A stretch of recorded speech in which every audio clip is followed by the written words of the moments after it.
Abordamos ahora la responsabilidad patrimonial de autoridades y funcionarios locales, la acción de regreso. Para ello contamos con Susana Martínez Novella, licenciada en Derecho por la Universidad de Barcelona y licenciada en Historia del Arte, también por la Universidad de Barcelona. Máster en Funciones Directivas por la Universidad Autónoma de Barcelona.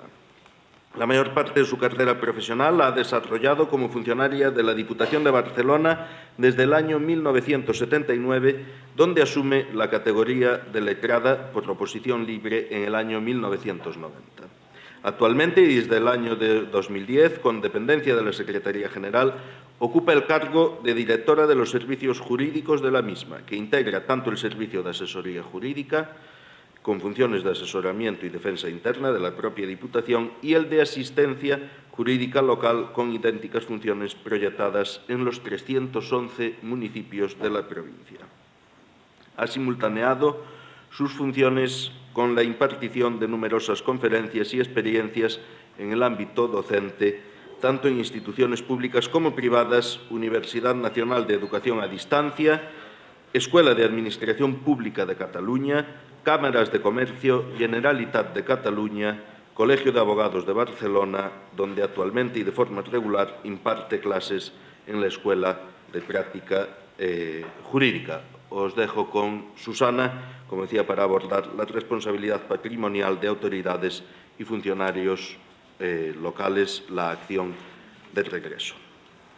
Bien, buenos días a todos. Muchísimas gracias, antes que nada, a la Fundación Democracia y Gobierno Local por su amable invitación para que me ha permitido compartir esta jornada con vosotros y también conocer la ciudad de Lugo. Y gracias también, como no podía ser de otra manera, a la Diputación de Lugo, anfitriona de la jornada. Bien, a mí me ha tocado en suerte el tema responsabilidad patrimonial de autoridades y funcionarios locales y la acción de regreso, que es la gran desconocida y que nos atañe a todos los que estamos, creo, en esta sala de forma directa. ¿Qué sistemática voy a utilizar? Primero voy a hablar de unos conceptos que se barajan con facilidad, pero a veces no se ajustan a lo que quieren decir exactamente. Después daremos un levísimo repaso a los postulados de la Ley 3092, que en definitiva están conformando el sistema del que va a ser heredera la Ley 39 y la Ley 40, que regulan el régimen de responsabilidad patrimonial en sus aspectos, como sabéis, sustantivos y procedimentales. Y, finalmente, vamos a entrar de lleno en la acción de regreso, desconocida, sobre todo, por su falta de aplicabilidad y, sobre todo, también porque presenta muchísimas lagunas. Yo me he permitido una pequeña licencia y al lado os iré indicando primera laguna a resolver. Le iremos dando contenido a través de lo que se infiere de la jurisprudencia y de la escasísima, afortunadamente para nosotros, jurisprudencia y, sobre todo, la doctrina. Bien, como os decía, vamos a barajar estos tres conceptos que a veces se confunden. Cuando hablamos de responsabilidad penal, estamos hablando de la responsabilidad en la que incurrimos funcionarios y, obviamente, autoridades cuando cometemos un delito doloso o culposo. De esa responsabilidad penal, como no puede ser de otra manera, respondemos de forma directa los funcionarios y autoridades por la comisión de delitos. Pasamos al ámbito de la responsabilidad civil. Responsabilidad civil es el equivalente a la responsabilidad patrimonial. Cambia el nombre en el proceso de traspaso del Código Civil del 1902 y 1903 al ámbito de la Administración pública, del derecho público, pero es el equivalente. En definitiva, el fundamento de ambas es lo mismo y vienen a resarcir. El fundamento es un daño, el daño producido y su consecuente resarcimiento a aquella persona que no tiene el deber jurídico de soportarlo. En estos casos, si se produce el daño de forma impersonal o anónima o se produce aun mediando dolo, culpa o negligencia grave por parte de la autoridad o agente de la Administración, deberá responder siempre y en todo caso la Administración. No caben acciones, y eso ha de quedar claro, no caben acciones directas de responsabilidad civil hacia los funcionarios, y funcionario, lo digo, y ya sirva para todo el resto de la ponencia en sentido amplio, contratados, interinos, laborales, etcétera, etcétera, con todo aquel que tiene un vínculo jurídico con la Administración, un vínculo jurídico prestacional de servicios. En este último caso, aun habiendo, como decía, obrado con dolo, culpa o negligencia grave, habrá la Administración, a partir de la Ley 3092, se cambia en el año 99, ahora lo veremos rápidamente, y la Administración, la facultad que tenía de podrá dirigir una acción de regreso, ahora deberá exigir necesariamente esa acción de regreso contra autoridades y funcionarios. La tercera responsabilidad, llamada exdelito o derivada del delito.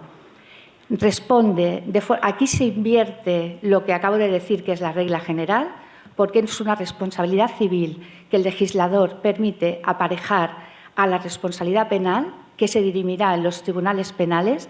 Concretamente, lo contempla el artículo 121 del Código Penal actual, el vigente desde el año 1995.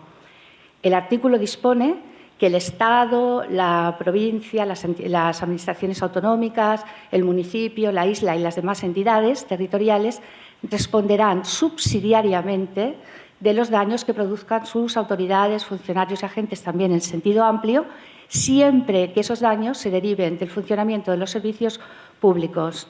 Y la Administración, como os decía, responderá subsidiariamente y directamente el funcionario. Y añade el precepto, y ello sin perjuicio del procedimiento de responsabilidad patrimonial que pueda dirimirse en vía administrativa. Esa acción,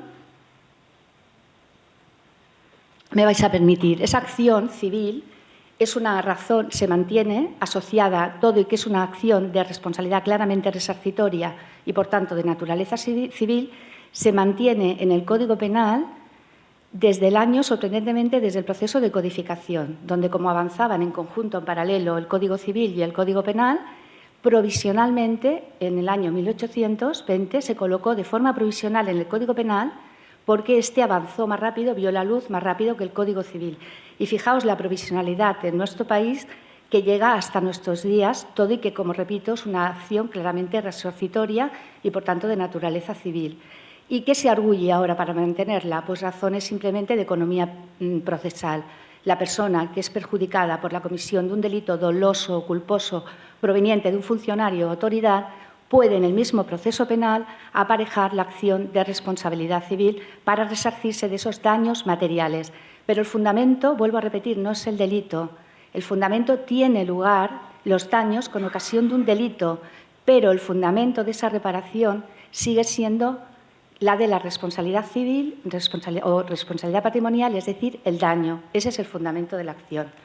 Ahora vamos a ver cómo nos dejó el sistema de la Ley 30. El sistema de la Ley 30 estableció, como sabéis, ya se han dicho líneas generales, pero no va de mal, estableció un sistema de responsabilidad general y unitaria. General en el sentido de que, como ya se ha dicho, tienen lugar, tienen cabida en él cualquier acto, los daños que se produzcan, la obligación de resarcimiento a los daños que se produzcan por todo tipo de acciones y omisiones. Y es unitaria porque abarca todas las administraciones públicas, estatal, autonómica y local. Además, es directa y no solo subsidiaria. Como os he dicho anteriormente, la Administración responderá tanto si los daños se han provocado de forma impersonal o anónima, por ejemplo, la caída de una piedra en la calzada, o bien si han sido consecuencia de una actuación dolosa, culposa o negligente en su grado máximo, en su grado grave. En ambos casos responderá directamente la Administración y subsidiariamente, cuando os he dicho, solo cuando se derive de delitos dolosos o culposos en aquel artículo del 121 del Código Penal que os he invocado. Es objetiva. ¿Qué significa que es objetiva? Que todo y nacer del ámbito de la responsabilidad civil en 1902, donde sí se exige culpa o negligencia, cuando se traslada la figura al ámbito de las administraciones públicas, la culpa y el concepto de culpa o negligencia solo va a operar como instrumento en el ámbito del reparto de la responsabilidad de los distintos sujetos intervinientes, pero no va a jugar un factor relevante ni no relevante, no va a jugar en el reconocimiento mismamente de la responsabilidad patrimonial. ¿Por qué? Porque es objetiva por parte de las administraciones públicas. A todo eso luego diremos que, efectivamente, como ya se ha avanzado, ha ido poniéndole tino, afortunadamente para nosotros, la jurisprudencia. porque no se mantiene el sistema económico público con la sangría que comportaba las salidas de dinero masivas hacia bolsillos privados provenientes de unos gastos que la Administración no había presupuestado, con los que no contaba, y que suponían el pago, el resarcimiento de esos daños producidos. Y el sistema, como no puede ser de otra manera, es un sistema de derecho público y pretende una reparación integral. Eso es, los daños efectivamente causados y aquello que hemos dejado de percibir como consecuencia de esos daños, lo que llamamos el lucro cesante. Bien, ahora veremos que en la nueva ley, no me da tiempo a extenderme, pero en la nueva ley ese sistema de reparación integral, esa dirección de reparación integral va a romperse, fijaos, con la responsabilidad en la que no voy a entrar del Estado legislador, que ya va a limitar los daños a los 5 años anteriores de la sentencia en la que reconoce la inconstitucionalidad de la ley, al amparo de la cual se han producido los daños. Pero lo dejamos aparte. La Ley 3092, todo y que reconocía la imposibilidad de ir contra los funcionarios en vía civil, no lo dejaba demasiado claro. De la interacción de los artículos 145 y siguientes, todavía la jurisprudencia de vía civil de la Sala Primera arguía una vis activa. Y entonces modificó la letra de la ley, estableció la responsabilidad, aclaró más que establecer que la responsabilidad patrimonial de las administraciones públicas, el régimen jurídico de esa responsabilidad, también tendría lugar, se aplicaría cuando las administraciones hubieran actuado investidas como sujetos de derecho privado. Impide, y lo que hace es aclarar, repito, el texto legal, impide exigir responsabilidad directa a funcionarios y autoridades y, como contrapartida, cambia el verbo podrán las administraciones públicas actuar en vía de regreso contra aquellos funcionarios y autoridades causantes de los daños. Aquí ahora incardinará el verbo deberá, lo impone imperativamente. La gravedad, a partir de esa modificación de la Ley 99, va a extenderla también a la culpa o a la negligencia. Antes solo decía negligencia grave. Otras cláusulas, pero no se para ahí el legislador. El legislador pretende que el régimen de responsabilidad patrimonial sea unitario y va también a la vía procesal. Y en la vía procesal establece la vis activa de la jurisdicción contencioso administrativa, que es la propia de las administraciones públicas, para conocer de todas las responsabilidades que se deriven con ocasión de los daños que se produzcan por los sujetos, funcionarios o agentes de la Administración. Eso es un claro aviso no tanto a los operadores jurídicos, sino a las salas de lo civil y de lo social, que en el momento que entraba un particular arguían una visa activa hacia ellos. Además, tuvo que decir, del artículo 9.4, no fue suficiente con la modificación de la Ley de la Jurisdicción Contencioso Administrativa, sino tuvo que ir también al artículo 9.4 de la Ley Orgánica del Poder Judicial y añadir de forma explícita: y cuando en la producción de los daños concurran sujetos privados y, por lo tanto, acudan al proceso, hablamos de contratistas, concesionarios, compañías aseguradoras, también en ese caso se dirimirán las controversias ante la jurisdicción contencioso administrativa.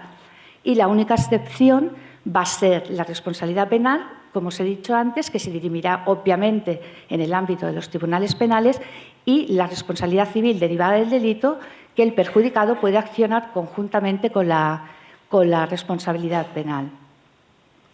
Ahora nos vamos a encontrar. Sabéis que los aspectos sustantivos de la responsabilidad patrimonial se derivan a la Ley 40, la Ley de Régimen Jurídico de las Administraciones Públicas, y los procedimentales a la Ley 39. Bien, voy a glosar muy levemente los aspectos sustantivos generales que van a incidir en lo que luego nosotros vamos a tratar más profundamente, que constituye el objeto de la ponencia. Aspectos sustantivos que se infieren de la Ley de Régimen Jurídico del sector público. Se mantienen, por lo tanto, los rasgos característicos que acabamos de decir de la Ley 3092. Hay muy pocas novedades. Se amplía el ámbito subjetivo. Se amplía, lo dicen todos los tratadistas de derecho, se amplía, pero no se está ampliando el ámbito subjetivo en realidad. Se está produciendo una traslación de lo que hemos dicho en el ámbito de la jurisdicción contencioso administrativa, en el ámbito procesal se produce una traslación al ámbito material o sustantivo y se regula en la ley de régimen jurídico.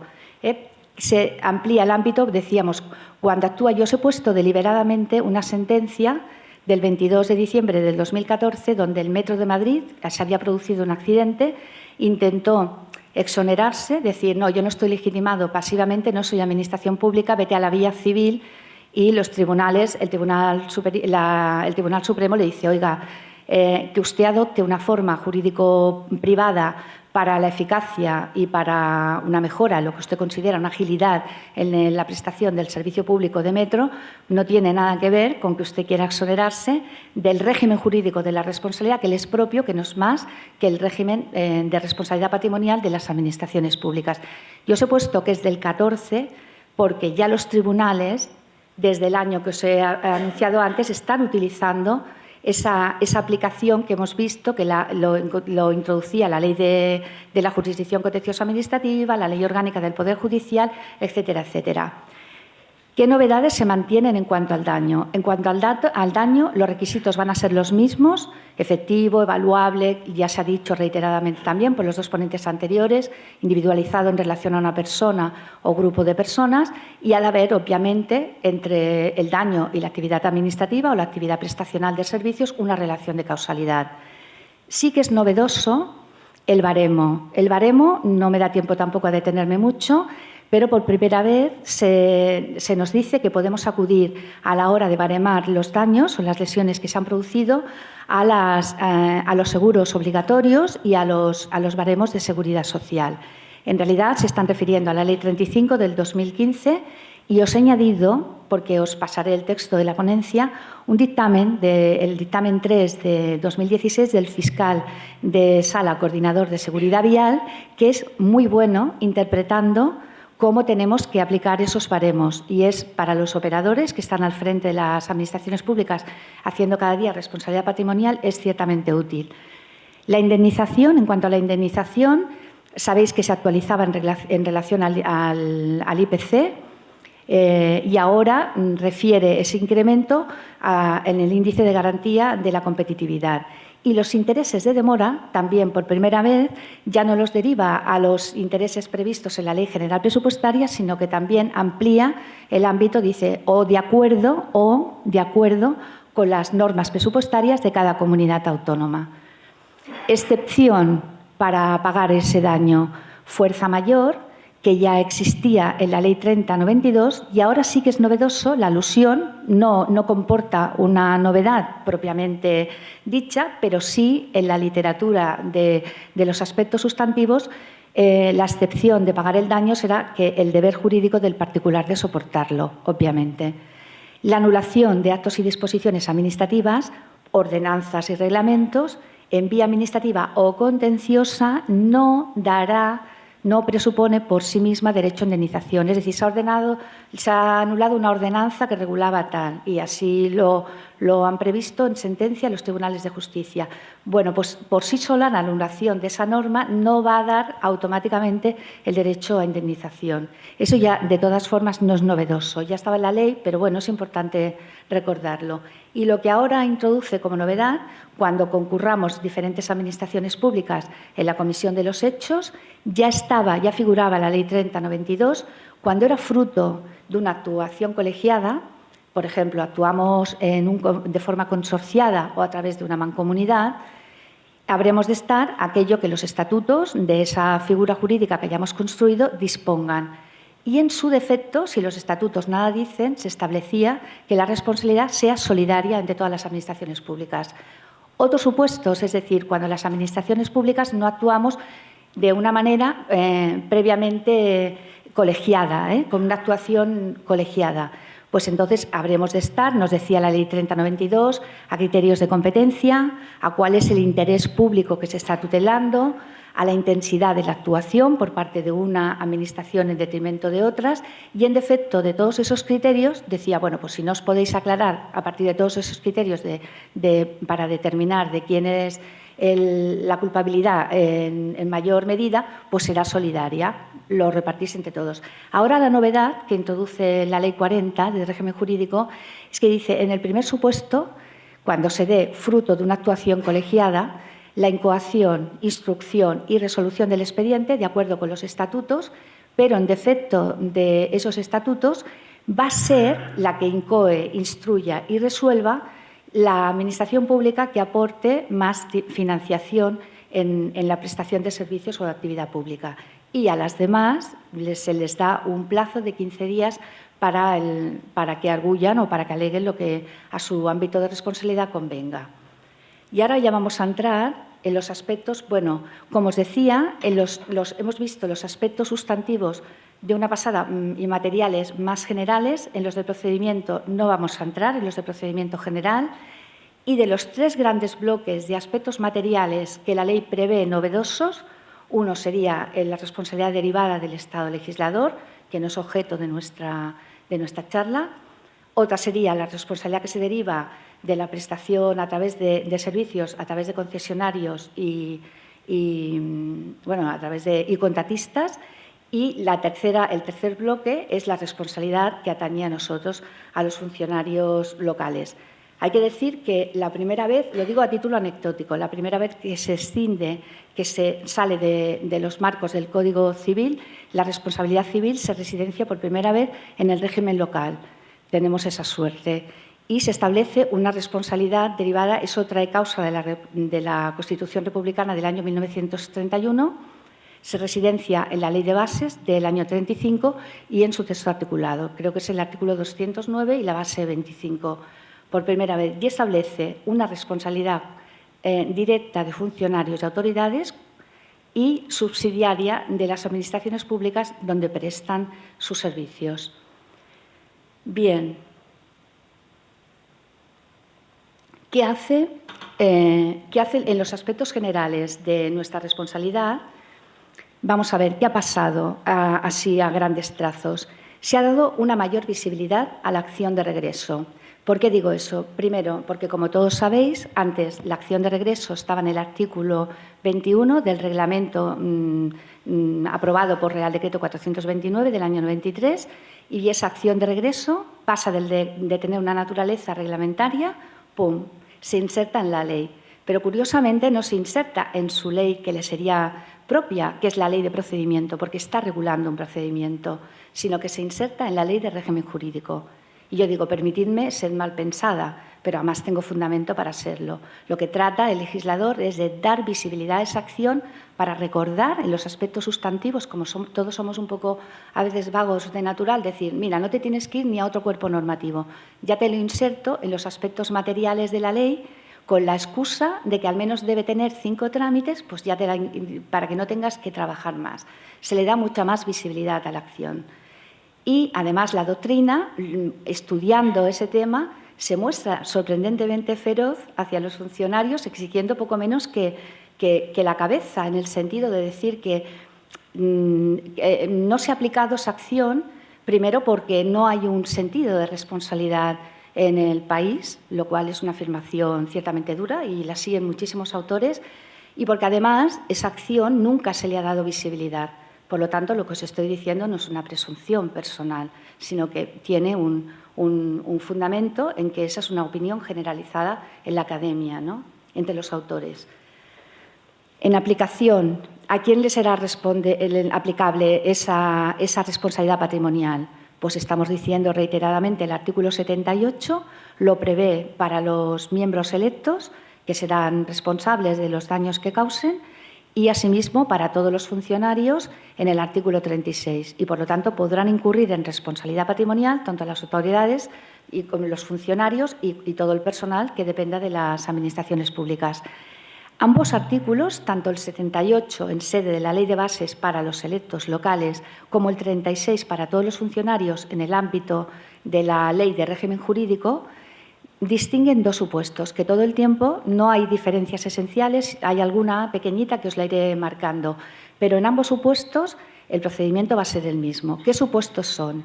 2. La acción de regreso tendrá lugar cuando la Administración causante de los daños haya respondido primero, previo pago a terceros para el resarcimiento de los daños, y luego analice en vía interna si sus funcionarios o agentes han actuado con dolo, culpa o negligencia grave y le intente resarcirse del abono de esos daños que previamente ha pagado. Ese sería un supuesto. El segundo supuesto es que le hayamos provocado daños a la propia Administración. En ese caso, la Administración no ha pagado previamente, sino que los funcionarios hemos causado, pues, a través de actos administrativos o de acciones concretas en la prestación de servicios, daños a la propia Administración.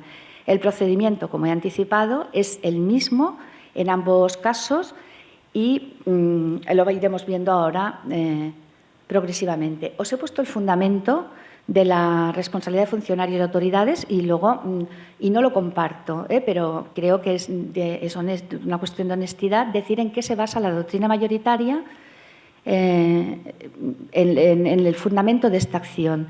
Dice, la responsabilidad de los funcionarios y autoridades tiene, primero de todo, una función reparadora hacia la institución donde se integra el responsable de esos daños, pero si bien, dicen, para paliar un poco el efecto, la dureza que eso puede tener, dice, pero si bien será modulable, luego lo veremos, ahora lo veremos a través de, es decir, no se verán obligados las autoridades y funcionarios a resarcir a la Administración en la cantidad exacta que está ya pagado a terceros, sino que a través de unos criterios de ponderación podrá rebajarse esa cuantía. Los criterios, ahora entraremos en ellos. Además, dice, de esa función reparadora, dice, cumple una función preventiva, tratando de evitar los daños ante la eventualidad de que los funcionarios actuemos bien solo por la hipótesis de que tengamos que pagar una indemnización si no lo hacemos. La responsabilidad, dice, alcanza tanto a la Administración como a su personal. Además, añade la doctrina, esta acción, esta responsabilidad de los funcionarios, tiene como fundamento una función de control primera y última de los servicios públicos, pero también de la Administración misma, del quehacer de las administraciones públicas y, obviamente, de las manos de esta Administración, que somos autoridades o funcionarios. Y todo ello en garantía de los ciudadanos. Y, por último, ya establecen que se basa en un principio de eficacia, pero ya no solo va un paso más allá, no solo de la gestión de los servicios públicos, como se fundamentaba el control, sino de los gestores y empleados de los que depende ese funcionamiento, a los que se les debe pedir esa responsabilidad económica como parte de ese control. Y las frases son tan duras como esta que os he puesto aquí. Dice, si el sistema, porque en definitiva, si el sistema protege al ciudadano, pero deja inmune al funcionario culpable, se perpetúan las condiciones que dieron origen a esa responsabilidad. Bien, luego daremos respuesta a este tema. Ahora, en el régimen jurídico, entramos ya en materia. En el régimen jurídico aplicable a la responsabilidad exigida a la Administración, entramos ya en la acción de regreso.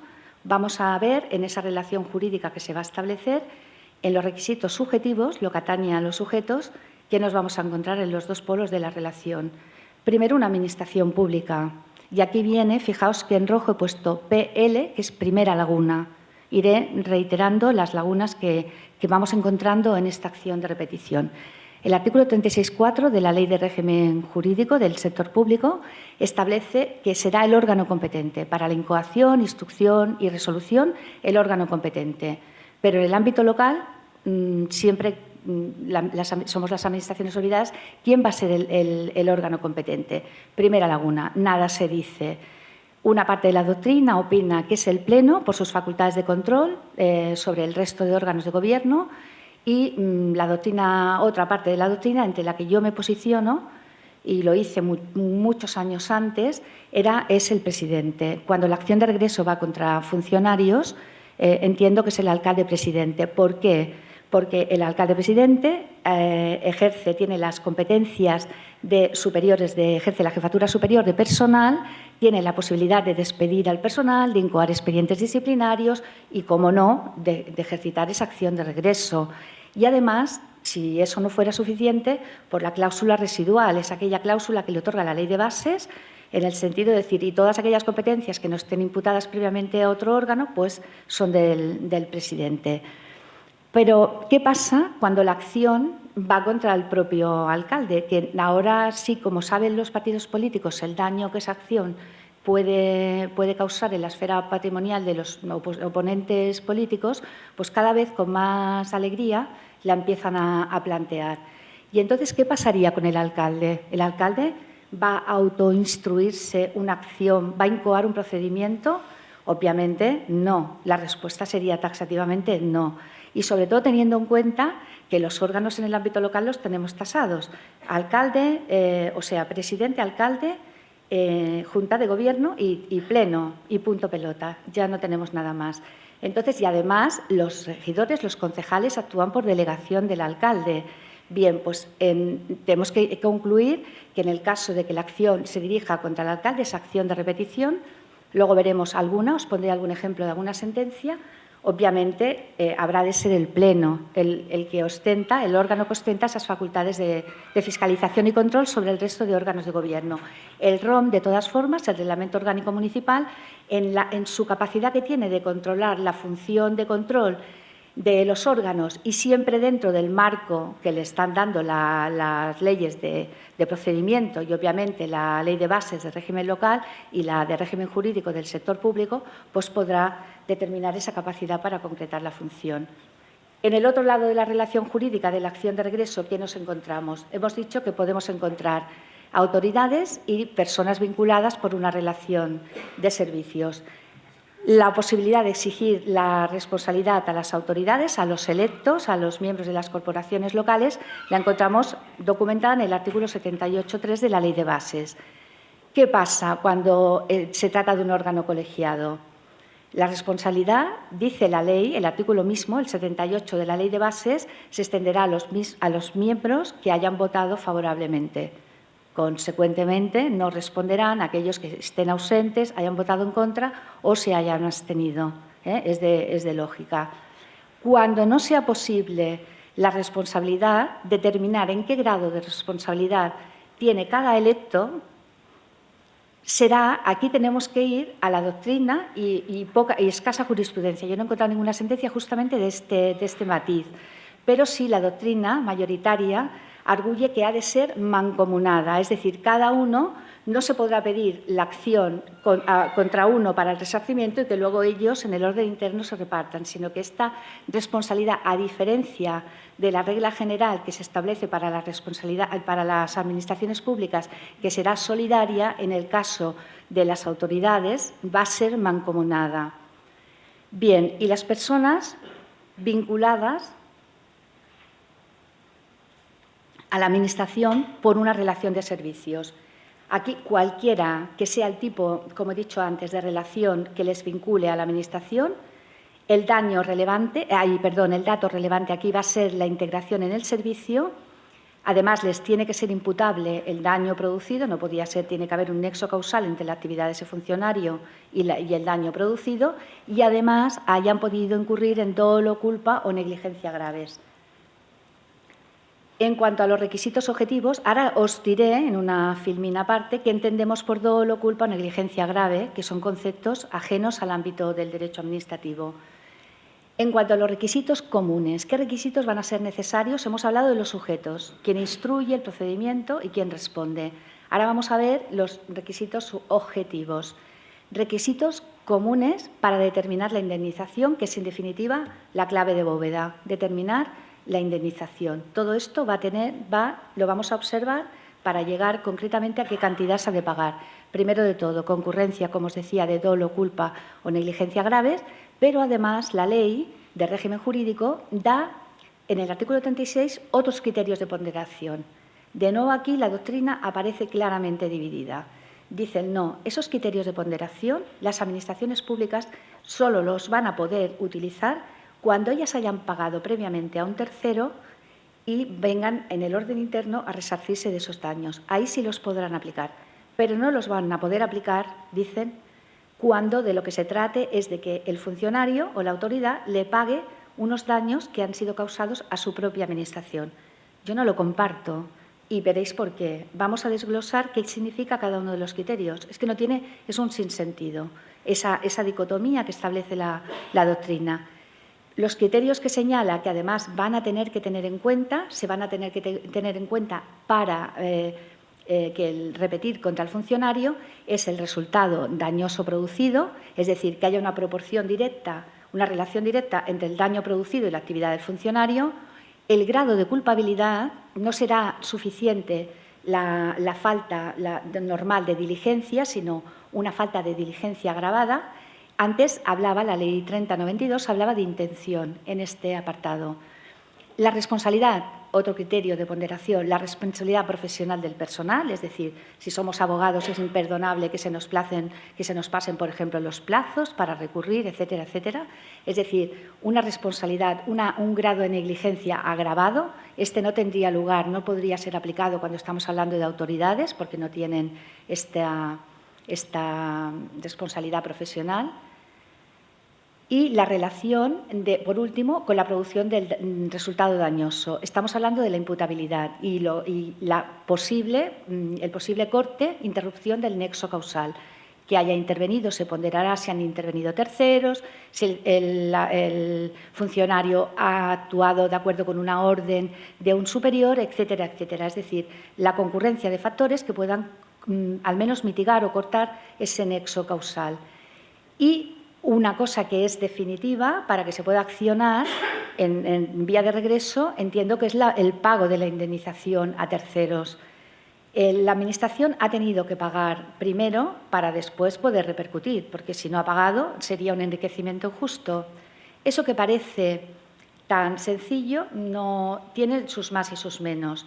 Y ahora os he puesto, en cuanto al pago el previo pago de la acción de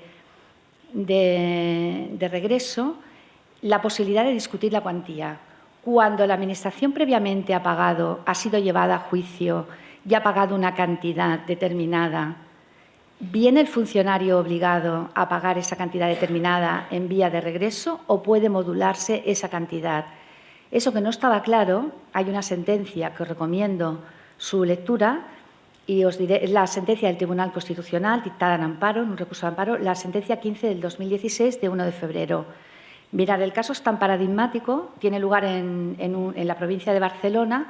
Un jefe de policía local causa daños psicológicos a un agente porque le hace acoso, bueno, más que acoso, le destroza emocionalmente, le destroza psicológicamente y es juzgado, los hechos son juzgados en vía de responsabilidad patrimonial en el juzgado contencioso en primera instancia. Fijaos cómo eran los daños que condenan a la Administración a pagar casi 400.000 euros, más intereses de... Bueno, el hombre se ha de jubilar por incapacidad, por los daños psicológicos y físicos que le ha causado la actuación de su superior. Bien, cuando se entera cae la sentencia de primera instancia del juzgado, la Administración, el Ayuntamiento, decide no apelarla. No apelarla porque los hechos son claros y no la va a apelar. Y el jefe de policía local que los había causado se entera de que el Ayuntamiento va a pagar porque va a accionar contra él una vía de regreso. Automáticamente se presenta en el juzgado contencioso y le dice que le comuniquen oficialmente la sentencia porque él tenía que haber sido parte en ese proceso al haberse enterado de que se han dirimido unos hechos, se ha fijado una cuantificación de una indemnización y él no ha sido parte, por lo tanto, se está vulnerando su derecho a la tutela judicial efectiva. El tribunal le niega la legitimación pasiva y en esa resolución, en donde se la niega, él acude en sede de apelación ante el Tribunal Superior de Justicia de Cataluña y le dice: el juzgado de primera instancia ha vulnerado mi derecho a la tutela judicial efectiva, puesto que se ha fijado una indemnización y yo no he tenido arte ni parte en ella. El Tribunal Superior de Justicia analiza la cuestión y considera que no debe ser parte. Por lo tanto, confirma la resolución de instancia, la resolución del juzgado contencioso administrativo. Bien, entonces el jefe de la policía recurre en amparo al Tribunal Constitucional y, dentro de la dificultad para que sean admitidos los recursos de amparo, en este caso se le admiten. Se le admiten porque se le ha vulnerado un derecho, se entiende, fundamental. Y en el análisis que hace el Tribunal Constitucional viene a decir sucintamente: no le damos la razón, no le damos el amparo, porque a usted no se le ha vulnerado nada. Una cosa es la responsabilidad objetiva de la Administración pública. Y cuestión distinta, y usted ahí no era parte legitimada, cuestión distinta es cuando ya está fijada la sentencia y la Administración va en vía de regreso. Reconoce el tribunal, no lo leo para no dilatarme más en el tiempo, pero reconoce el tribunal la falta de regulación de esa acción de regreso, lo turbio de su funcionamiento, dice, pero no obstante eso, será en ese procedimiento administrativo interno donde usted podrá ser oído y podrá modular la cantidad, porque las sentencias dictadas, y eso sí es importante, en sede de responsabilidad objetiva de la Administración, no tienen un efecto material de cosa juzgada en lo que atañe a la responsabilidad siempre subjetiva de los funcionarios y autoridades públicos. Y en ese sentido es importante saber que podemos modular en ese procedimiento que de vía de regreso, podremos modular esa cuantía que no tiene por qué respetarse esa cuantía, ¿de acuerdo? Ni siquiera que tú tengas que asumir la totalidad de los hechos que han sido dirimidos. Eso es lo que está diciendo el Tribunal Constitucional, que son dos acciones diferentes. Bien, y os he puesto aquí fenómeno asegurador a partir de 1990. Otra cuestión que tampoco es entendible, la ferocidad de la doctrina al aceptarla. Una ley presupuestaria de 1990 admitió por primera vez que la responsabilidad objetiva de la Administración podía asegurarse. Y a partir de ahí, las Administraciones hemos ido estableciendo pólizas de responsabilidad patrimonial. Y vamos dando un paso más. En muchas ocasiones, la mayoría de ellas, la Administración aparece como tomadora del seguro y entonces, en ese caso, y como asegurados, tanto la Administración, en su responsabilidad que hemos dicho objetiva, pero también la de su personal. Por lo tanto, si está asegurado el riesgo, si está asegurado la producción de daños, ¿en qué medida? Luego no es posible materialmente ir en vía de regreso contra sus funcionarios o autoridades. En cualquier caso, podríamos ir, si hay fijada una franquicia previa, pues ese sería el quantum previamente pagado por la Administración, pero si lo ha pagado una aseguradora, no es posible. Bueno, aquí la academia se vuelve loca. Llegan casi al insulto diciendo, pero ¿cómo es posible? Eso los deja a los funcionarios los deja impunes, ¿no? No pueden asegurar esa responsabilidad.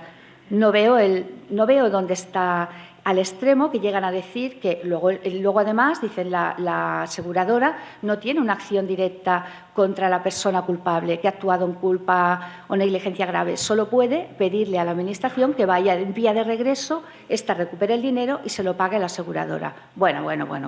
Aquí tendríamos que hablar. Pero llegan incluso a dar ideas, buenas ideas, entre comillas, y nótese la ironía, diciendo, bueno, cuando actúe con dolo, dame a la aseguradora por vía legal, dame una acción directa contra el funcionario o autoridad y que sea la Administración quien actúe en regreso cuando los funcionarios o autoridades hayan obrado con culpa o negligencia graves. Pero déjame a mí la acción directa del dolo. Afortunadamente, el legislador a veces hace caso, ¿no?, de la realidad. Bien, es tanto criticar este fenómeno asegurador es tanto como decir que los particulares en nuestra vida privada no podemos asegurar los riesgos que se derivan de nuestras propiedades o de la conducción de vehículos automóviles. Es decir, no, tú si has atropellado tienes que pagar, no puedes asegurar tu riesgo porque entonces te conviertes en un matador natural de todo el que te cruzas por la vía. Es lo mismo. Es decir, que estamos dotados de los funcionarios de una irresponsabilidad que nos hace pues, seres absolutamente insensibles, me explico, a nuestros trabajos. Como os decía, ahora vamos a determinar, os lo he hecho de una forma muy rústica. Está sacado de una sentencia, pero es bastante clarificador. Porque, como os decía, dolo, culpa o negligencia grave son conceptos ajenos al ámbito de derecho administrativo. Te has de ir al derecho penal. Y hay una sentencia de Melilla, de un juzgado contencioso de Melilla, pero que da cantidad de criterios. Y uno de estos es la ponderación de estos. A ver, ¿cuándo hay dolo? ¿Cuándo estaremos delante del dolo? Estaremos delante del dolo cuando el sujeto, los funcionarios o autoridades, actuemos sabemos lo que hacemos y queremos hacerlos. De alguna forma hay dos componentes que conforman el concepto de dolo. El saber, que es el elemento intelectual, el conocimiento de lo que hago y la significación y alcance jurídico que tiene, y el querer, que es el elemento volitivo. Es decir, yo quiero hacerlo de tal, y poner los medios, depende de mi voluntad, y voy a poner los medios para hacerlo. Es decir, una actuación, en este caso antijurídica, dañosa, pero con voluntad explícita de hacerla. Vamos a la culpa. La culpa reconoceríamos que tiene tres gradaciones. La primera sería la negligencia. La negligencia es la más laxa. Es el descuido o desatención en el momento de la acción. Ejecuto una acción, no, pum, el descuido, ya está hecho. Esa sería la negligencia. Hay que observarla, vuelvo a repetir, en grado grave. ¿Cuál es la imprudencia? Es un paso más. Es la clásica, la imprudencia es la clásica. Fijaos, ha actuado con imprudencia con resultado de lesiones, actuó con imprudencia punible con resultado de muerte. Tal. La imprudencia es la clásica. ¿Y qué consiste? Consiste en que el sujeto actúa sin la oportuna cautela, que si hubiera observado esa cautela, esa diligencia, le hubiera permitido prever el resultado lesivo y evitar así la acción. Esa sería la más regular, donde nos moveríamos y ha de ser observada también en grado grave. Y la impericia es un grado más de la negligencia, de la imprudencia y de la como os decía, de la imprudencia. La impericia es una imprudencia cualificada, de la cual se diferencia porque es lo que decía una culpa profesional. Es una ineptitud, una insuficiencia profesional, genérica o de carácter específico, de la cual es perfectamente consciente el sujeto, pero a pesar de ser consciente de esa impericia, de esa ineptitud, actúa como si tal deficiencia no le afectara. Yo os decía, la impericia es más predicable de los profesionales, de los técnicos que estamos al servicio de las administraciones públicas, que propiamente de los políticos, porque los políticos prácticamente todos sus actos los basan, o al menos así debería ser, en informes técnicos, en el modo de actuar. Bien, aclarado esto, vamos a ver cuál es el plazo para el ejercicio de la acción de regreso. No está previsto tampoco en la ley, tampoco está previsto. Es la tercera laguna, TL, he puesto ahí. Hay una división doctrinal entre si es un plazo de un año, desde que se han producido los daños, o 4 años. Yo me inclino por pensar que es un año. ¿Por qué? Porque el artículo 36, cuando habla de los procedimientos, los deriva la Ley de Procedimiento Administrativo, y el artículo 67 dice los procedimientos de responsabilidad patrimonial. Es verdad que no se refiere estrictamente a la acción de regreso, pero dice tienen un plazo de prescripción de un año. Bien, por lo tanto, yo me inclino por ese. Pero hay autores que consideran que es el de 4 años. ¿Por qué? Porque consideran que esos ingresos con los que se va a resarcir la Administración son ingresos que gozan de la naturaleza de ingresos de derecho público y, por lo tanto, hay una acción, les es de aplicación la Ley General Presupuestaria. Hay una sentencia de la Audiencia de Madrid del año 2010 bastante gráfica en este sentido. Unos policías fueron condenados por prevaricación y la Administración condenada en vía penal subsidiariamente. La Administración, el Ministerio de Defensa, abonó los gastos derivados de la acción y esperó desde la sentencia 4 años. Cuando fue a cobrarle en hacerla efectiva, cuando fue a cobrarles en vía de regreso, pasados esos 4 años, a los policías arguyeron que había prescrito la acción, que la Administración, el Ministerio, tenía un año a partir de que había recaído la sentencia y no del pago. Ahora hablaremos también del dies a quo, y que, por lo tanto, le había prescrito. Y así lo entendió la audiencia. Es decir, no puedes esperarte a 4 años después de recaída la sentencia, sino que tienes el plazo de un año. Pero, en cualquier caso, que sepáis que es discutible. Pero si la Administración da un año para que los particulares, los ciudadanos afectados por sus actos, puedan recurrir contra ella, reclamar la responsabilidad patrimonial, justo es que la Administración tenga un año para repetir contra nosotros, autoridades o funcionarios. ¿De acuerdo? El cómputo, ¿cuál será el dies a quo? El inicio de ese cómputo.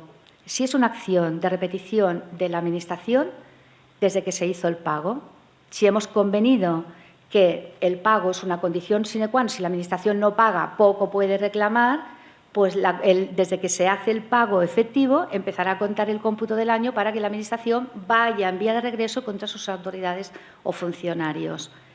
Pero también hay división jurisprudencial. Hay quien opina que es desde la sentencia, es decir, esa sentencia que obliga a la Administración a pagarle al tercero cuando empezaría a correr su plazo para ir contra los funcionarios o autoridades. Y si el resarcimiento de daños son daños causados a la propia Administración, se supone que no están cuantificados. El momento, empezar del año para ir contra los funcionarios o autoridades, será como el plazo para los particulares, en el momento que se empezará a contar el dies a quo a partir de que se han producido las lesiones o los daños en los bienes o derechos públicos. Y ya vamos acabando. El procedimiento que tiene la Administración para declarar la responsabilidad de sus funcionarios o autoridades, lo que llamamos estrictamente acción de regreso, ya os he avanzado que es un procedimiento idéntico para ambos tipos de supuestos que estamos analizando. Se ha producido, como también he avanzado, una legalización del mismo, pero además una legalización un poco perversa, puesto que se ha puesto, siendo como es un procedimiento no en su ley natural, sino en la ley material o sustantiva. La excusa ha sido que el legislador pone los 5 requisitos mínimos. Dice, bueno, en todo caso tendrán que tener estos requisitos mínimos. Pum, y los casca. Lo que hace es coger el artículo 21 del reglamento y lo traslada a la ley. Pero se cae de esos trámites, se cae uno, que es el informe preceptivo del servicio, del artículo 81 de la Ley de Procedimiento. Debemos entender que, como les son aplicables también las partes del procedimiento general a esa acción de regreso, el informe preceptivo del servicio es condición sine qua non. Lo que pasa es que cuando estamos hablando de una acción de regreso también es presumible que previamente haya habido un expediente de responsabilidad objetiva de la Administración previo, y en ese expediente de responsabilidad objetiva ya estarán insertos los informes del servicio donde se han producido los daños y, obviamente, las pruebas periciales o lo que se haya llevado a cabo. Pero, en cualquier caso, que sepáis que el informe preceptivo del servicio se ha caído de esa regulación de la Ley de procedimiento. El no dictamen del Consejo de Estado. Sabéis que cuando el alcance de la responsabilidad, cuantitativamente hablando, supera los 50.000 euros, hemos de ir al Consejo de Estado, órgano consultivo, o bien el órgano consultivo de la comunidad autónoma correspondiente. ¿Hay que ir al Consejo de Estado si supera esa cantidad en una acción de regreso? De nuevo, silencio de la ley. Aquí no lo he cuantificado, pero es otra, la cuarta debe ser, me he descontado. La ley nada dice. Hay la sentencia del Juzgado Contencioso de Melilla, esta que os decía del 2010, que es interesante, la tenéis todas invocadas en el texto que os daré, que habla de que no es necesario. Dice, por otra parte, dice el juzgado, dice, no se precisa el dictamen del Consejo de Estado en la acción de regreso, dice, por cuanto este solamente es exigible en los procedimientos de responsabilidad patrimonial, pero no en el ejercicio de la acción de regreso, sin que lo prevea el artículo 21, ahora debemos entenderlo al actual de régimen jurídico, precepto que regula el ejercicio de la acción de regreso, sin que para nada este precepto exija tal dictamen. Lo que arguye, si no lo exige el dictamen, y yo digo, seguro que si supera esa cantidad, el dictamen del Consejo de Estado o el órgano consultivo de la comunidad está ya inserto en el expediente de responsabilidad. Por tanto, sería un poco redundante. Inexcusable instrucción del procedimiento. Este procedimiento que estamos diciendo es inexcusable. No puede haber, porque una sentencia dictada en sede de responsabilidad objetiva vaya apuntando la posible responsabilidad de funcionarios o autoridades que hayan influido en los hechos, no puede determinar que una acción directa de la Administración, sino que tiene sí o sí que incoar, instruir y resolver este procedimiento al que estamos hablando. Una sentencia del Tribunal Superior de Justicia de Andalucía, con sede en Granada, del año 2000, lo pone bastante de manifiesto. Un alcalde, lo abrevio porque si lo leo pierdo mucho tiempo, un alcalde, por la vía de hecho, sin el expediente administrativo correspondiente y sin informe de técnicos ni nada, ordena, por vía de hecho, como os decía, el derribo de unas edificaciones con tan mala fortuna que se produce la caída de un muro que a su vez tira una farola y mata a un policía local que estaba de servicio. La oposición se dirige al plenario y le pide una acción de regreso porque entiende que el alcalde es culpable de dolo, culpa o negligencia grave. Como el alcalde, el grupo político tenía mayoría, se reúnen, deniegan la moción, la desestiman y dicen no ha habido por parte del alcalde ni dolo, ni culpa, ni negligencia grave que justifique esa acción, que él pague los gastos derivados de ese fallecimiento. Obviamente la oposición recurre el acuerdo plenario y el tribunal entra en el fondo y manda retrotraer las actuaciones y la obligatoria instrucción de ese procedimiento de acción de regreso para determinar si efectivamente ha habido los parámetros que hemos acabado de mencionar. Por lo tanto, el procedimiento es inexcusable, es la instrucción. Y la ley, el procedimiento, ¿en cuánto tiempo lo vamos a hacer? Tampoco dice el plazo máximo. Nos inclinamos por el de 6 meses. Si la Administración, para la responsabilidad objetiva de los ciudadanos, dispone de un plazo de 6 meses, pues nosotros también lo vamos a llenar con un plazo de 6 meses, porque nada dice la ley de cuánto tiempo se ha de instruir. Si sumásemos los plazos esos de los 5 trámites mínimos que contiene la ley, va a dar unos 60 días. Pero, vamos, como la ley no lo dice, yo y bastante doctrina también. Abogaría por los 6 meses. Ahí son más generosos. El inicio por resolución de la alcaldía con carácter general, como os he dicho, explicando en la resolución los motivos, los hechos determinantes, los daños y la posible responsabilidad. Se notifica a los interesados, esto no tiene más secreto, es un procedimiento mundo lirondo, el planteamiento de pruebas en 15 días, la emisión de informes, que vuelvo a repetir, la ley no lo dice, pero es de esperar que contenga informes, sobre todo del servicio donde se han producido los daños, y práctica de pruebas en 15 días. Elevación de la propuesta de resolución en 5 días, todo esto está en la Ley de Régimen Jurídico. Y resolución también en 5 días. Esa resolución va a determinar o no la responsabilidad, la cantidad por la que se haya de responder y pondrá fin a la vía administrativa. Y yo creo que aquí he acabado, pero sí que antes quisiera decir que de todo el trabajo, de todo el análisis, lo que no se puede compartir, es decir, es este afán de la academia porque los funcionarios respondamos patrimonialmente, es decir, por ese no, que no se asegure la responsabilidad de que actuamos de forma laxa, si no fuera... A ver, los funcionarios y las autoridades funcionamos con unos procedimientos estrictamente establecidos dentro de los cauces que la ley prevé, con unos límites, unas limitaciones a veces importantes. Somos objeto de expedientes disciplinarios donde ya se analiza nuestra culpabilidad por las acciones u omisiones que cometemos y también llevan aparejada una responsabilidad por los daños que causemos. Por lo tanto, no salimos impunes de la fiesta. El aseguramiento de la responsabilidad es, en definitiva, el aseguramiento del interés de todos. No puede convertirse las administraciones públicas en una aseguradora universal, como dice ahora la jurisprudencia.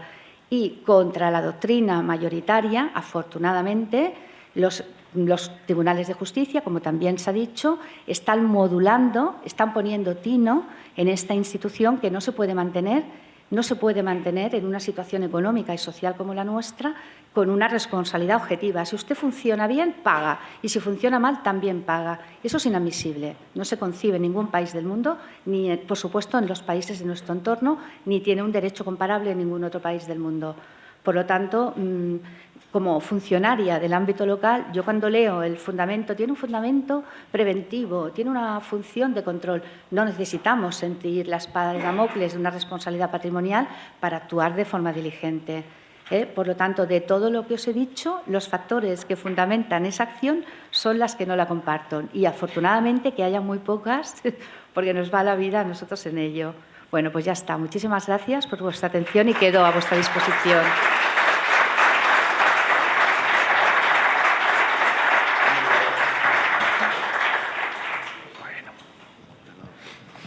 Pues muchas gracias a Susana. Y damos paso ahora a don Josep Ramón Fuentes Gasó, Licenciado en Derecho por la Universidad Autónoma de Barcelona, magíster en Derecho Comparado, cuenta también con curso superior de Gestión y Derecho de la Seguridad y es doctor en Derecho por la Universidad Autónoma de Barcelona, igual que licenciado. Actualmente profesor titular de Derecho Administrativo en la Universidad Rovira y Virgili y ha participado en diferentes proyectos de investigación, autor de multitud de ponencias y ha impartido numerosos cursos sobre la materia, aparte de organizar también igualmente multitud de seminarios, jornadas y congresos. Con él entraremos en el mundo de la responsabilidad de la Administración local por daños sufridos en la vía pública. Buenos días, muchas gracias, señor diputado. En primer lugar, agradecer a la Fundación y a la Diputación, a la Fundación Democracia y Gobierno Local y a la Diputación de Lugo que me hayan permitido estar aquí, en particular en la persona de su director, el señor Camp, y de su gerente, el señor José Luis Moreno. Como no tengo mucho tiempo, la hora y media que tenía prevista la reduciré en unos 15 minutos, con lo cual calculo que sobre las 2:30 habremos acabado. Bien, la ventaja de ser el último conlleva, bueno, pues muchas virtudes. La primera es que los que me han precedido en el uso de la palabra desde esta mañana, el doctor Quintana, después la doctora Casares, después la señora Martínez, han ido desgranando perfectamente la teoría general y, en algún caso particular, especialmente la última ponencia, yo creo que ha sido una profundidad en un tema que es especialmente interesante y desconocido en nuestro mundo. Entonces, como ellos han desgranado la teoría general, yo lo que voy a hacer es, como ha dicho la doctora Casares, seguir la teoría general solo en aquel ámbito que nos interesa, que es el tema de los daños en la vía pública. No me extenderé en varias, o sea, no iré a 2 o 3 cosas. No veré el tema de concesionarios, por ejemplo, en autopistas, porque es otro universo. Ahí habría una figura contractual en medio y no nos da tiempo. No veré otros servicios públicos adyacentes, ni, como podría ser, se ha referido aquí, distribución de agua potable, ni los accidentes provocados por causas meteorológicas, que algunos no son, o por causas que son solo, no son fuerza mayor, sino solo casos fortuitos, porque sería un universo. Entonces, metodológicamente, en esta media hora que me han concedido de rebajas los organizadores, voy a desgranar los diferentes requisitos que ustedes conocen perfectamente, que se han visto aquí, de la teoría de la responsabilidad patrimonial, y iremos viendo sentencias y pronunciamientos que nos definen en el ámbito, insisto, de los daños sufridos en la vía pública, que nos traen ejemplos de cómo se debe concebir y entender ese aspecto. Los requisitos o presupuestos los conocen perfectamente. Artículo 32 de la ley, actualmente de la Ley 40, de la Ley de Régimen Jurídico del Sector Público, la existencia del daño efectivo o evaluable económicamente individualizado en relación a una persona o grupo de ellas, un daño antijurídico en el sentido de que la persona que lo sufre o personas no tienen el deber jurídico de soportarlo, una relación de causalidad o nexo causal entre la actividad administrativa y el resultado, un daño que es imputable a la Administración por consecuencia del funcionamiento normal o anormal de un servicio público o de una actividad administrativa, y la ausencia de fuerza mayor. Insisto, que no de caso fortuito o accidente. Vamos, por tanto, paso a paso en cada uno de estos elementos. Primero, el daño o lesión real, efectiva, evaluable económicamente, individualizada en relación a una persona o grupo de personas, daño que tiene que comportar un perjuicio. Entonces, tiene que ser un daño real y efectivo, lo hemos dicho, y no, se han referido aquí, nos podemos referir a expectativas meramente de ganancias o de beneficios futuros o inciertos. No se indemnizarían las expectativas pero sí se repara, se han referido aquí mis colegas, el daño emergente y el lucro cesante. Que sea evaluable económicamente no es una cuestión baladí.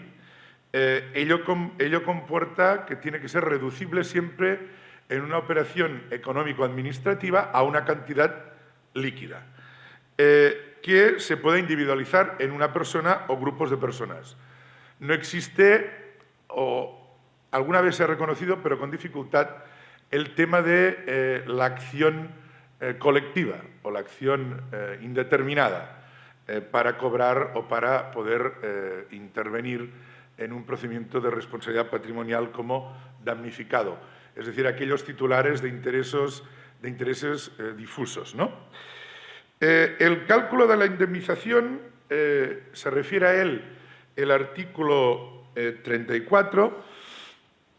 La ley, en un alarde de antigüedad, lo reenvía a la legislación fiscal o de expropiación forzosa y a las normas aplicables en los valores predominantes del mercado. Aquí hay todo un universo. Yo presido con humildad el Jurado de Expropiación de Cataluña y la valoración de cualquier cosa, pero también de los daños, es un universo al cual no nos podemos referir. El daño tiene que ser, se ha dicho también aquí por la doctora Casado, tiene que ser reparado de forma integral. Ello cubre los daños personales y cubre también los daños morales. Me remito a lo que decía el doctor Quintana en las famosas 2 sentencias de los novios de Granada y los otros novios que no me acuerdo dónde eran, que era un caso también similar de daño moral. Pero luego veremos, si nos da tiempo, una sentencia menos lucida, pero también muy interesante, de los padres de un niño que piden interponen una acción de responsabilidad porque el niño se perdió el campamento de verano y era un chico con aptitudes deportivas para el fútbol. Y ello, aparte del accidente producido, aparte de no poder ir, le suponía seguramente menos posibilidades de tener una carrera en el fútbol profesional, aunque tenía 12 años. Con lo cual, ahí estábamos en el mundo de las expectativas y, en cambio, el abogado o el técnico que les ayuda en la demanda lo lleva por la vía del daño moral.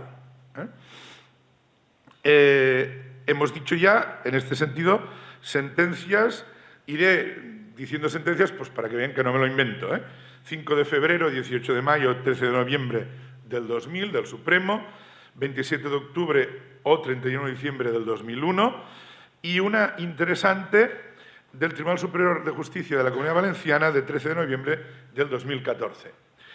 La indemnización debe cubrir todos los daños y perjuicios, insistir en la reparación integral, la total indemnidad, que, insisto, es todo un mundo que no nos da tiempo. Sentencia de 12 de marzo del 91. El caso de las lesiones al que me refería del menor es por caerse en el pavimento en mal estado de una piscina municipal.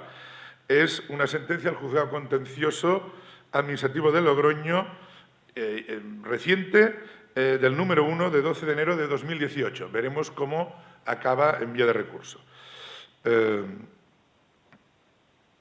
Se refiere exactamente a la sentencia y dice: nuestro derecho positivo no contempla ese daño moral adicional en los menores, motivo por el que, independientemente de su producción objetiva, no puede ser objeto de la compensación solicitada.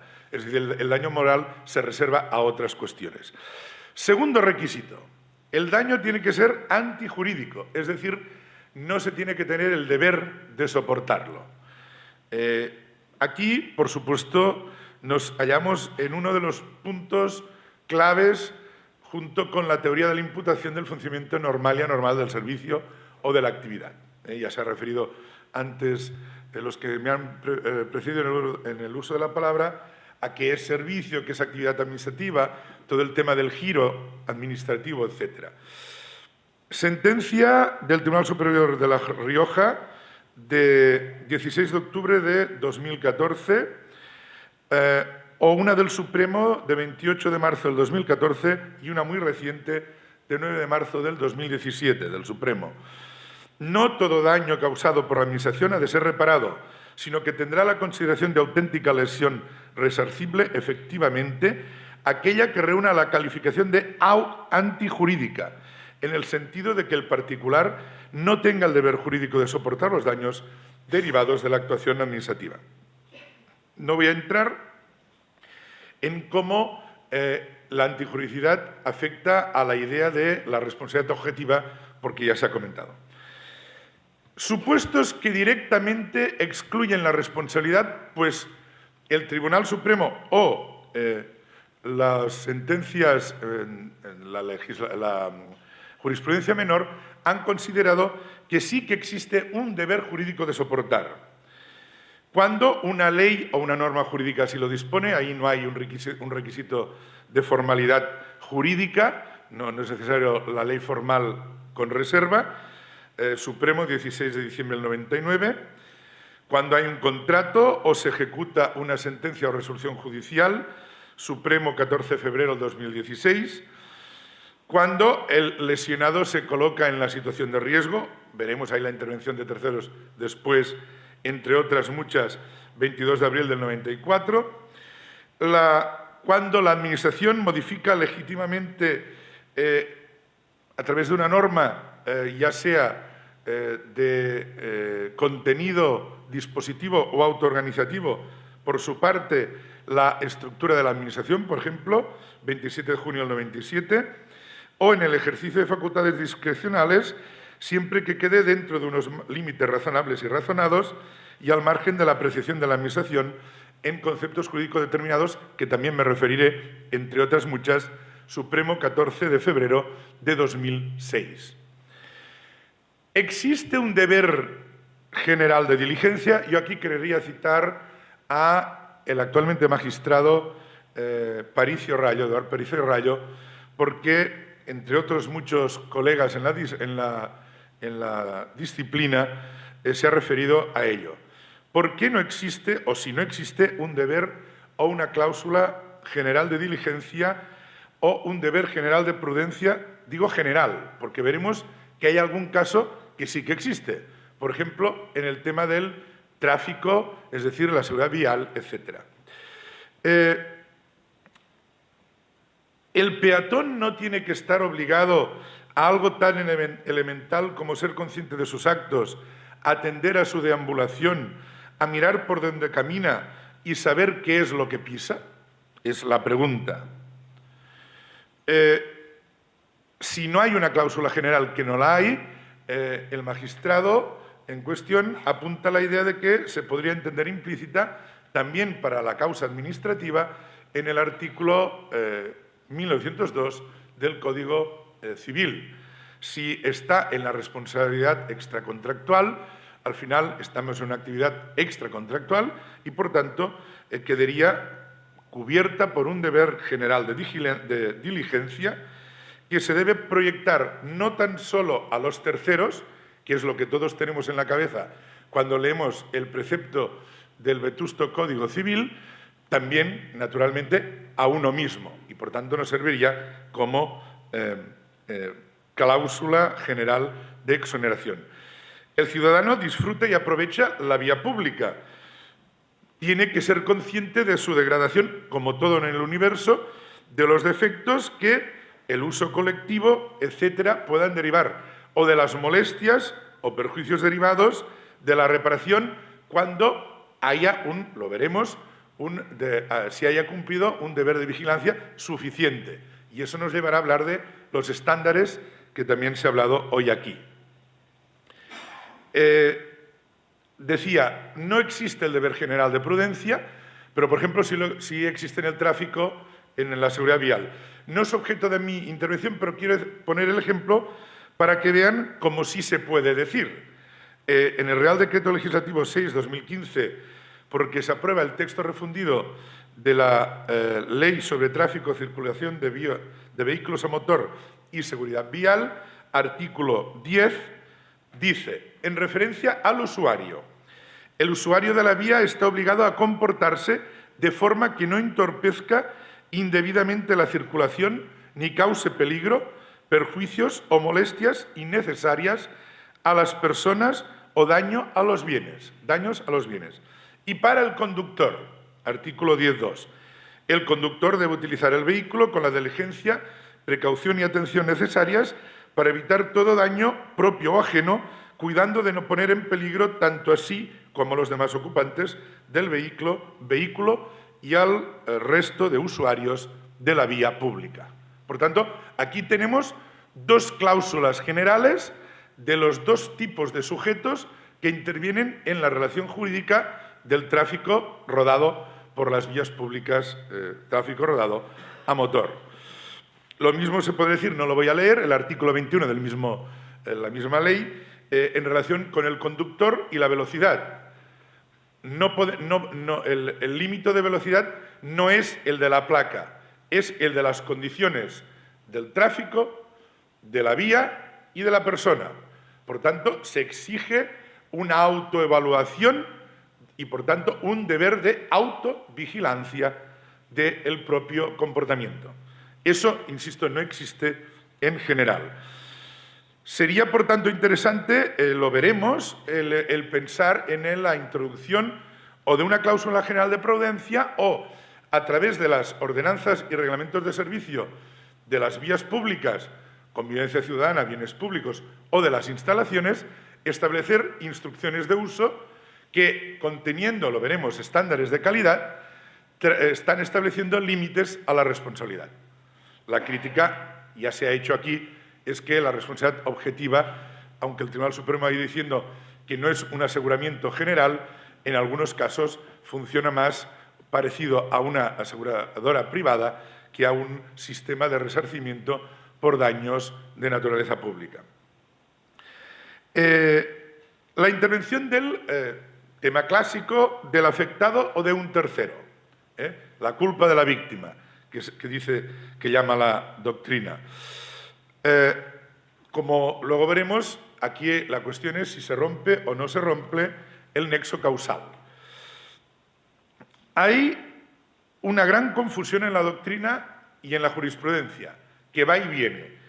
Se podrían entrever tres tendencias, pero aquí sí que es aquello del juicio de equidad del Tribunal Supremo, que es, al final, caso por caso, lo que conviene y teniendo en cuenta que la madre administración es una gran madre patria, que tiene el riñón cubierto y, en cambio, el ciudadano pues no lo tiene, con lo cual es una relación de desigualdad que nosotros explicamos en nuestra disciplina y que también es cierto que tiene ida y venida. Si la Administración está dotada de potestades exorbitantes, con límites, pero también, digamos, acaba en una cláusula de imputación y lo que el Tribunal Supremo intenta es ir reduciendo este ámbito. Primera línea jurisprudencial.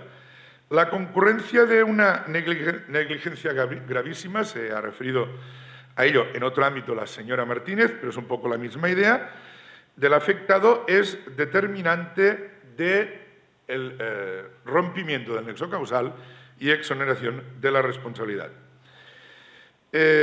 Cuando la negligencia no es gravísima, pero es la única causa. Luego veremos el tema de la concurrencia de causas. También se exonera la responsabilidad. O el tema del concurso de causas, donde se reparten las responsabilidades. Primer caso supremo, 1 de diciembre de 2004, segundo, 20 de febrero del 99, y el tercero, interesante, Tribunal Superior de Justicia de Cataluña, 15 de abril de 2003. La sentencia de 25 de febrero del 98 que he dicho dice la concurrencia de causas diferentes en la producción de un resultado dañoso no exonera de responsabilidad a la Administración, sino que ha de valorarse para moderar equitativamente la cuantía de la reparación o indemnización. Es una idea interesante. Intervención ya, concretamente, del afectado. Se exonera sí o sí, porque se rompe el nexo causal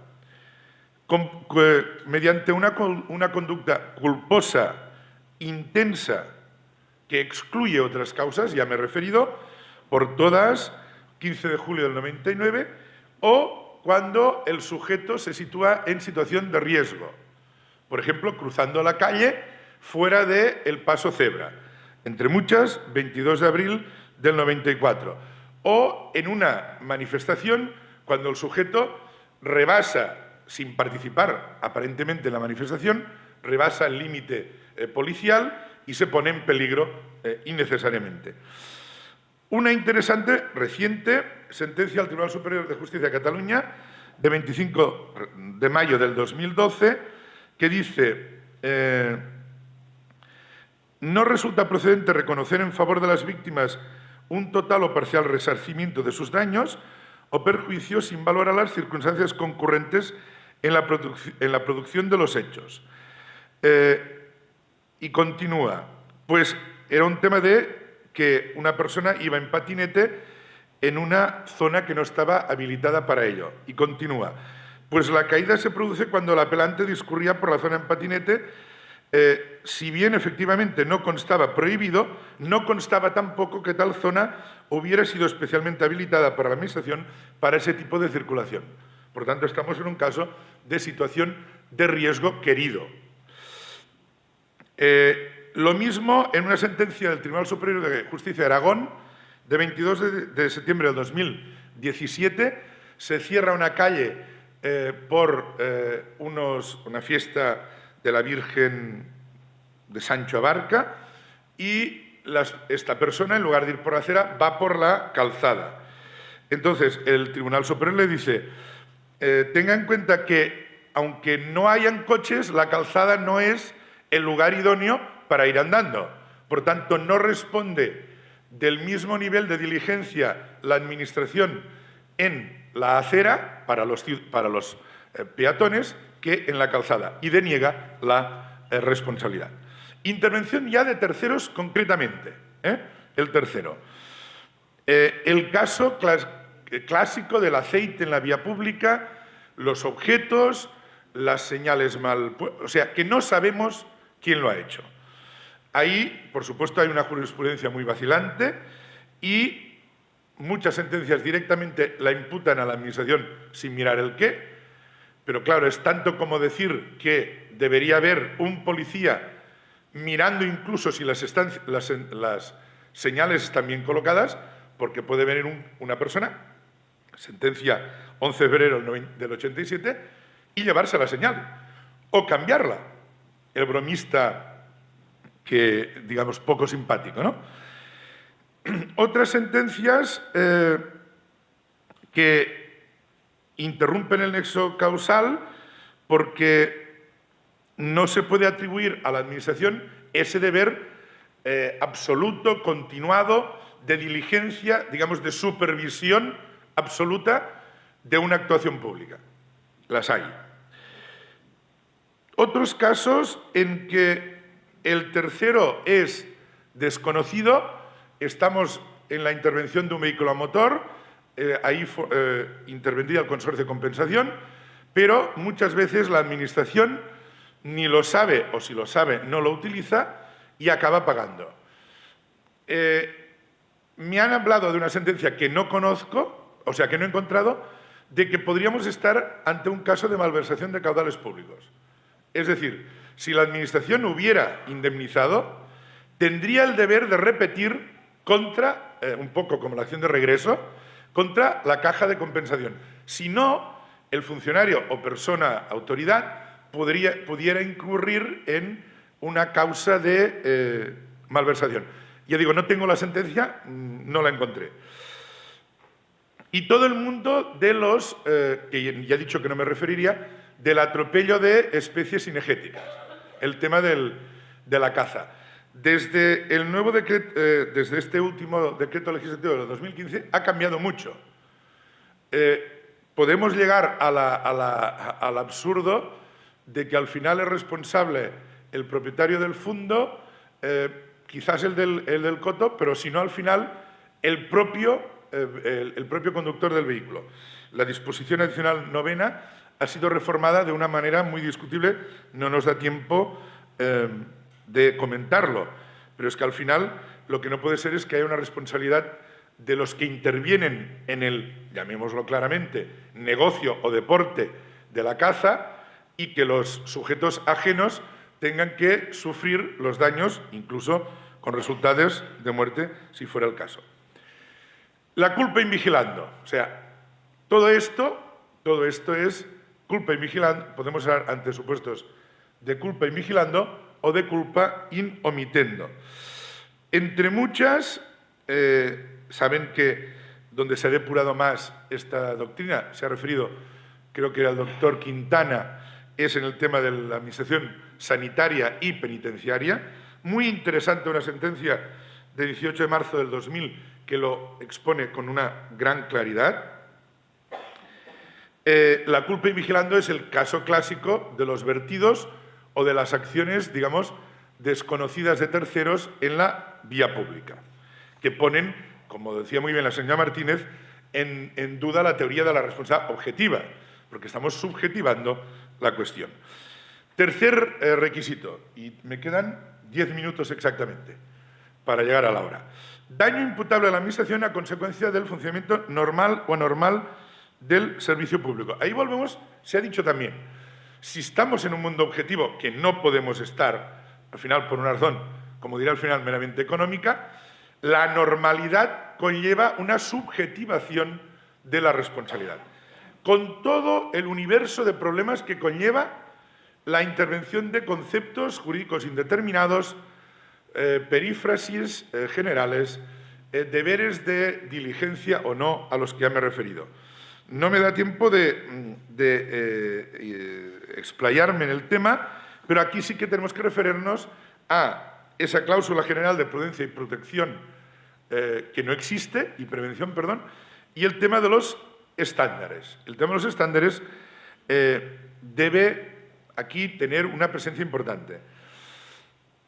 Y me he referido antes, si bien no existe un deber general y no hay norma jurídica actualmente que lo prevea, hemos visto la excepción del tráfico, sí que las ordenanzas o reglamentos de servicio de instalaciones de vía pública, de uso de los bienes públicos, las antiguas llamadas ordenanzas de policía, podrían establecer estándares, niveles de, utilizando la teoría de estándares de resultado, por asimilación, a partir de los cuales la Administración quedaría absolutamente exonerada de su actuación. Una sentencia civil de 29 del Supremo de junio del 99, pero interesante, por ejemplo, una del Superior de Justicia de Cataluña del 11 de octubre del 2002, que considera suficientemente el estándar antideslizante de una pintura aplicada a la señalización vial y, por tanto, aunque la persona resbaló, como esa pintura está homologada, exonera a la Administración. ¿Estos estándares de qué aspectos versan? Pues de rendimiento, funcionamiento, seguridad, eficacia, diligencia, etcétera, y establecen los límites mínimos de actividad exigible a la Administración pública. Casos clásicos en que hay obras en una glorieta, hay un accidente, la glorieta, el Tribunal Supremo considera que no estaba suficientemente bien señalizada, y una sentencia reciente de 31 de octubre de 2014, en donde hay un voto particular de la magistrada Margarita López Robles, diciendo que, claro, que no existe un criterio absoluto de que es lo universalmente todos estemos de acuerdo en cómo se debe señalizar. Había una señalización que quizás era o no suficiente, pero la había. El tema, por ejemplo, de la invasión de una acera porque hay una obra, cae hormigón, ese hormigón está muchísimo tiempo en la acera y el Tribunal Superior de Justicia de Castilla y León, recientemente, 11 de enero de 2018, dice: oiga, es verdad que no tiene un deber absoluto, pero el pegote este de hormigón lleva aquí, pues no sé, 3 años. Responde la Administración Pública del supuesto. La distinción entre estándares de resultado y estándares de medio, el ejemplo paradigmático del mundo de la salud y de la sanidad pública que se nos exponía, y una nueva concepción de los estándares de resultado que no son absolutos, sino que son relativos. Es decir, el mínimo exigible de diligencia a la administración pública, lo que se llaman los estándares de seguridad y de confort, que exigen por parte del damnificado o del actuante un mínimo deber de diligencia, porque igual que en tu casa tú no vas a pisar encima de la piel de plátano, o tienes que mirar, tampoco tienes que pisar en medio de la acera, no ya la piel de plátano, sí, sino pues ese pegote que ha caído anteayer de cemento o esa pintura que no está o no homologada por los servicios técnicos.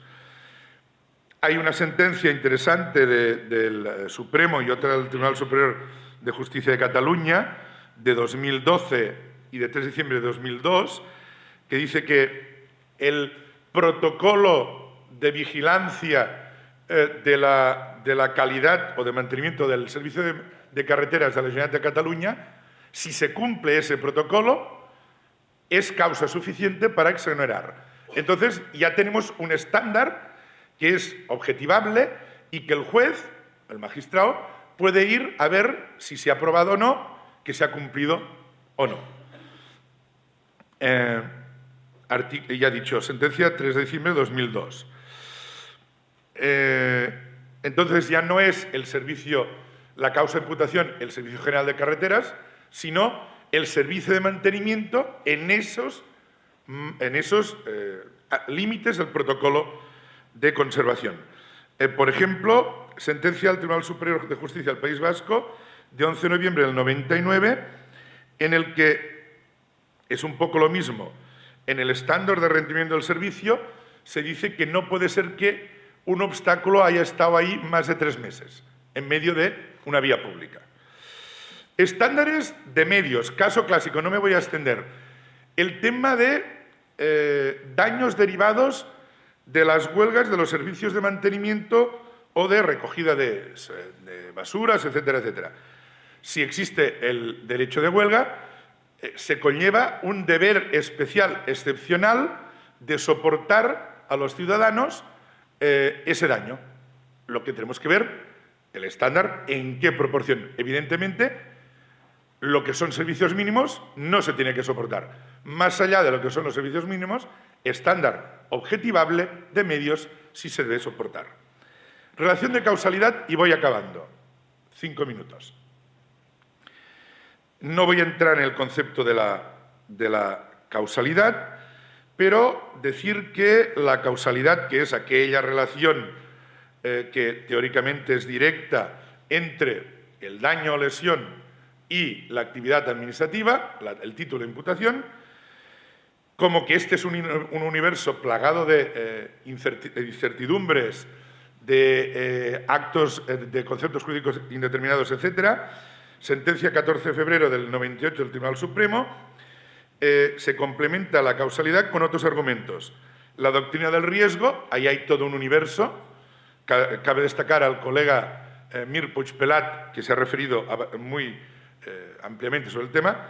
La doctrina del enriquecimiento injusto de la administración pública y la idea de la socialización del daño o del riesgo, que también aquí no nos podemos extender en el riesgo insignificante, cuando la Administración ha disminuido un riesgo anterior o grande, o cuando la Administración modifica, por ejemplo, una vía pública y me obliga a ir por otra vía pública. Ahí la Administración tiene un mayor deber de vigilancia porque mi deber de tolerancia al riesgo es menor, porque estoy siguiendo instrucciones directas de la Administración. O el riesgo no permitido o el riesgo consentido. No voy a hablar de las teorías de la causalidad porque ahora no nos da tiempo. La idea de la teoría de la causa eficiente o de la causa adecuada, antes me he referido, entre muchas causas, o todas contribuyen si interviene la culpa de la víctima de forma decisiva o de un tercero, o la intervención de la Administración es tan pequeña en la ponderación de causas y efectos que queda exonerado o se compensa. No me da más tiempo. Por ejemplo, una sentencia muy reciente del Superior de Justicia de Castilla y León, de 20 de noviembre del 17, en donde en la caída, de la persona no puso atención, pero el Estado, o sea, era tan grande el socavón que lo tenía que ver, pero como era tan grande, se reparten las culpas entre la persona y la Administración. El tema de la prueba, no me da tiempo, importantísimo. Todo esto es un mundo de prueba, del nexo causal, de la teoría de la imputación del funcionamiento normal o anormal, todo el tema de los conceptos jurídicos y la suficiencia de la prueba. Por ejemplo, Superior de Justicia, Juzgado Contencioso número 1 de Vizcaya, 15 de octubre de 2012, de un colega profesor, que es magistrado, en donde las pruebas aportadas llevan a la conclusión de que el socavón no era previsible y, por tanto, imputan toda la responsabilidad, o otras muchas de 2018, donde, al contrario, era previsible, había una mínima señalización y lo que hay es un descuido claro de la víctima. Hay uno muy interesante del Juzgado Contencioso de Tarragona, número 2, que es un trabajador de la concesionaria de la recogida de basuras en un polígono de Tarragona, que va a llevarse en la madrugada un palet que no vio que tapaba un agujero y cae en el agujero. Entonces, el ayuntamiento pretende decir, no, oiga, esto es un gaje del oficio, de su oficio. Y no, claro, el magistrado dice, oiga, es que el agujero no tenía que estar tapado por el palet. No es que el señor buscara caerse, sino que hizo su trabajo, que retirar un objeto de una acera, con lo cual imputa la responsabilidad. La carga de la prueba, no voy a poder entrar, la concurrencia de causas tampoco.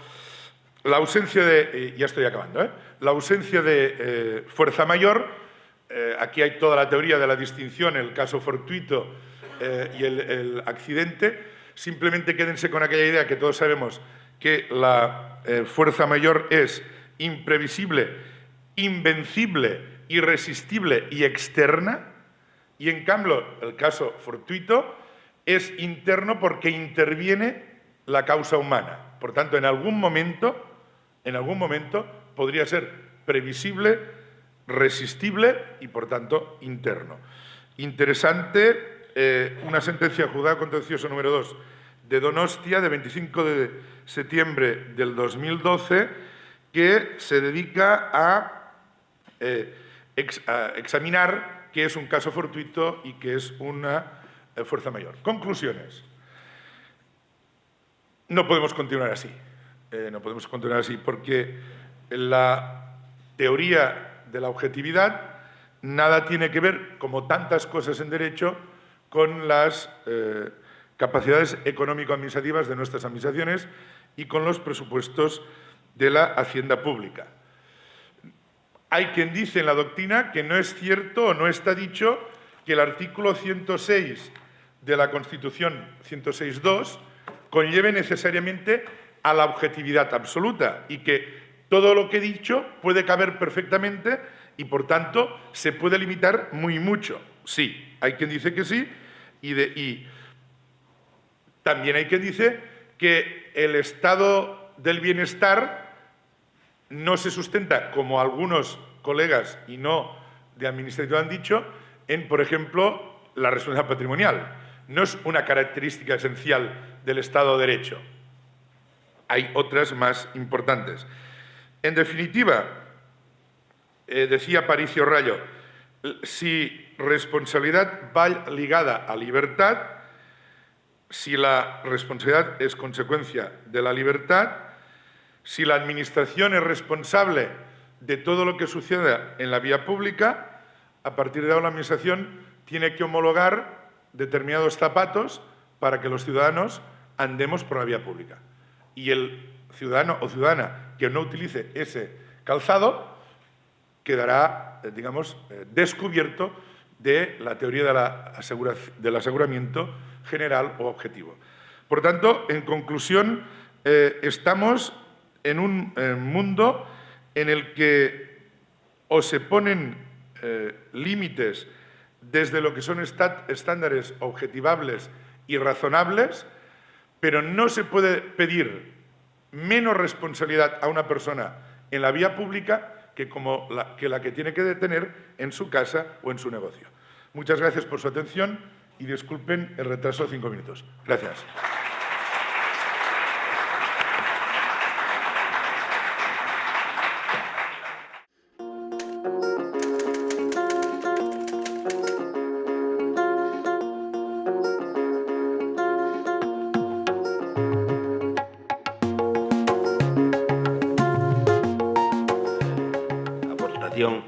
Al debate, damos por finalizada esta jornada sobre responsabilidad patrimonial y derecho sancionador, en la que seguramente muchos hemos encontrado contenido, materia que incremente nuestra capacidad en el ejercicio de la función que nos corresponda a cada uno en el ámbito público en el que todos desarrollamos ahora mismo nuestra actividad, incluso pues alguna curiosidad de la vida cotidiana o de nuestro plano personal a diario.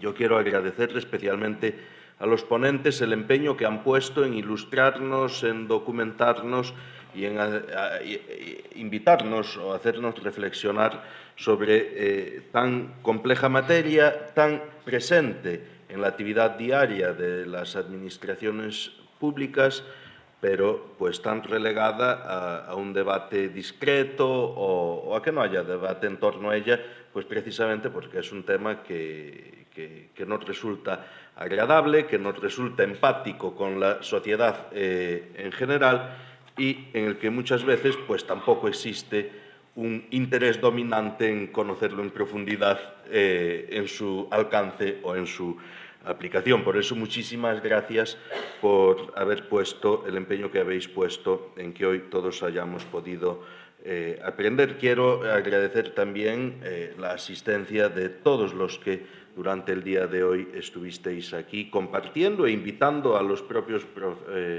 ponentes a hacer reflexiones más profundas o más instintivas que las preparadas para la propia exposición de su ponencia. Evidentemente, también a la Fundación Democracia y Gobierno Local, en su nombre a don Ramón Camp y Batalla, director de la Fundación Democracia y Gobierno Local, pero también a su gerente, José Luis Moreno Torres, presente y con nosotros durante toda la jornada. Por mi parte, nada más decidir que lo que al principio era un deseo de que pues, fuese de provecho para todos este acto, así lo haya sido y que podamos vernos en el siguiente, no con la intención de mejorarlo, pues sería muy difícil, así que al menos de igualarlo entre todos. Muchísimas gracias y buenas tardes. Como aún es de día, disfruten de esta ciudad, que tampoco es pequeña cosa.